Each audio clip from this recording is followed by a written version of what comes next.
seja bem-vindo a Provérbios para Viver Bem. Um comentário e um devocional no livro de Provérbios para nos ajudar com a sua sabedoria prática. Nós estamos no capítulo 4, lembrando que o capítulo 4 é um capítulo que nós dividimos em 3 partes. São conselhos paternos, conselhos de um pai para um filho, e estes nós podemos olhar para eles, é uma das formas de o fazer neste capítulo, dividi-lo em 3 partes.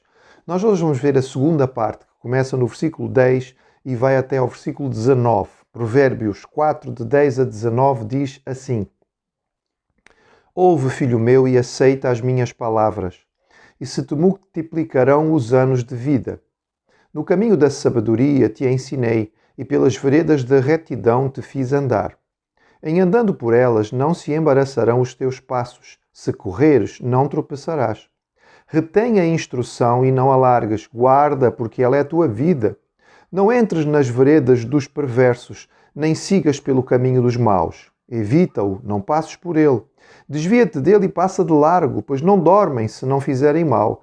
Foge deles o sono se não fizerem tropeçar alguém. Porque comem o pão da impiedade e bebem o vinho das violências. Mas a vereda dos justos é como a luz da aurora, que vai brilhando mais e mais até ser dia perfeito. O caminho dos perversos é como a escuridão, nem sabem eles em que tropeçam. A descrever a vida como um caminho é relativamente comum. Nós encontramos isto muitas vezes, e muitas vezes na palavra de Deus. O próprio Senhor Jesus usou esta ideia que vai aparecer inúmeras vezes aqui no livro de Provérbios, a ideia de 2 caminhos, o caminho do justo e do ímpio, o caminho daquele que busca a sabedoria de Deus e a guarda, e aquele que não dá importância a isto. Este trecho inicia no versículo 10, mais uma vez como um apelo, não é? Uma busca para que haja prontidão para receber e para entender a sabedoria.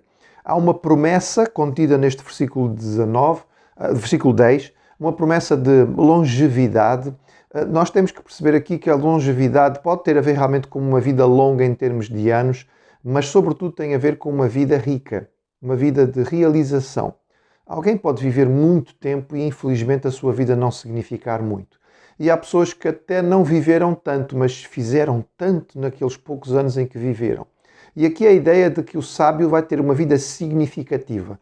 A multiplicação poderá ser em número, mas poderá também ser em capacidade ou atividade.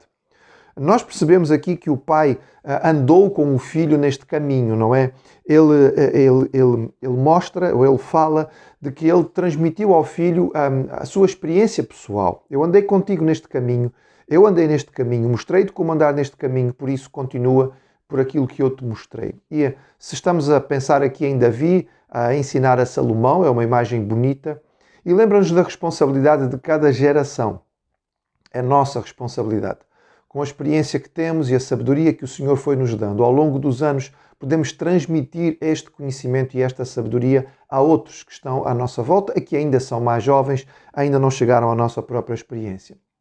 O sábio descreve então o caminho, e ele fala deste caminho como um caminho quando transposto ou quando percorrido por aquele que buscou a sabedoria, é um caminho que não tem tropeço nem embaraço, ou seja, aquele que busca a sabedoria de Deus e segura, não é? E que vive de acordo com a instrução que encontra na sabedoria de Deus, consegue se livrar das ansiedades, das perplexidades, da vacilação, do medo, da depressão, porque está confiante, consegue dar passos seguros.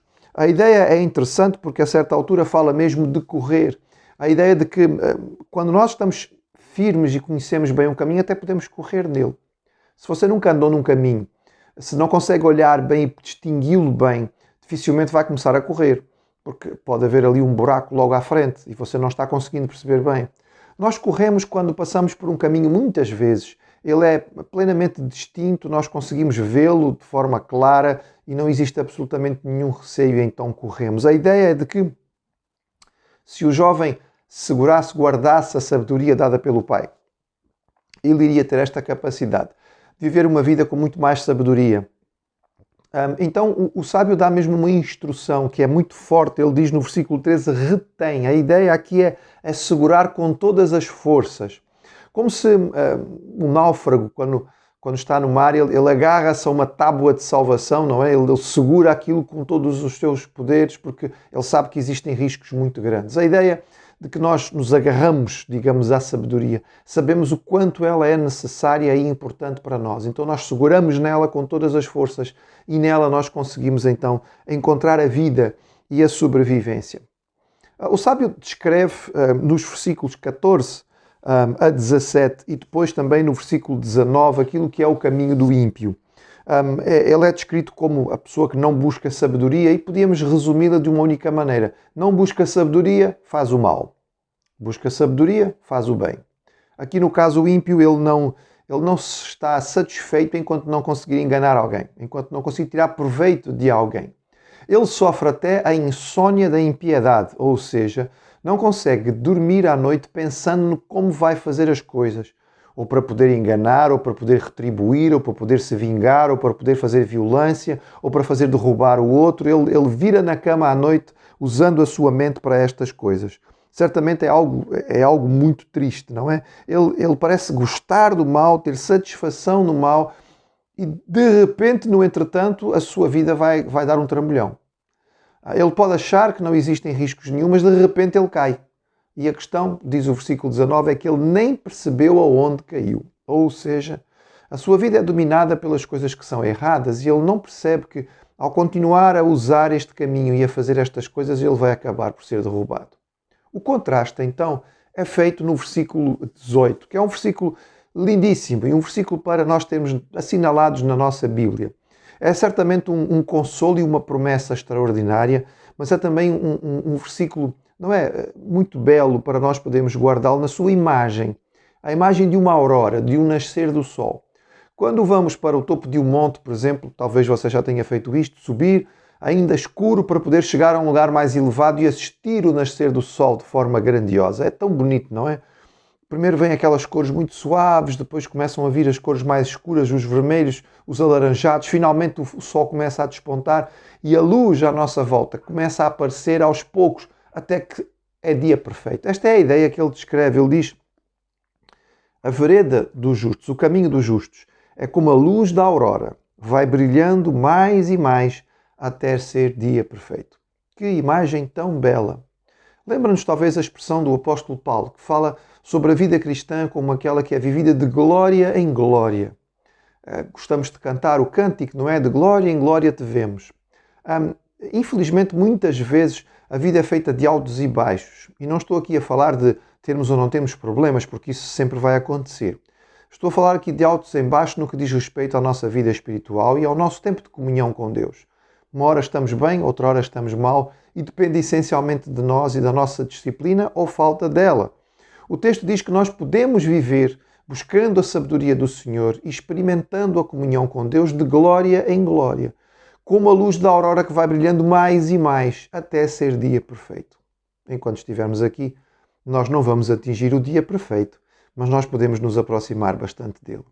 É um apelo bonito que está aqui e que podemos dizer que temos o seu eco no fim do Sermão do Monte. Há dois caminhos. Um caminho fácil, o caminho do ímpio, o caminho dos prazeres, das facilidades, o caminho em que não se preocupa com os outros, o caminho egoísta, o caminho em que inclusive parece que se satisfaz em fazer mal. E há o caminho estreito, o caminho da sabedoria, o caminho de buscar a Deus, o caminho de se disciplinar, o caminho de encontrar no Senhor aquilo que é bom para o nosso dia-a-dia e viver de acordo com aquilo que Ele nos ensinou. Este caminho é um caminho que não é percorrido pela maioria, mas é um caminho lindo e maravilhoso. E diz o texto que ele brilha cada vez mais até ser dia perfeito.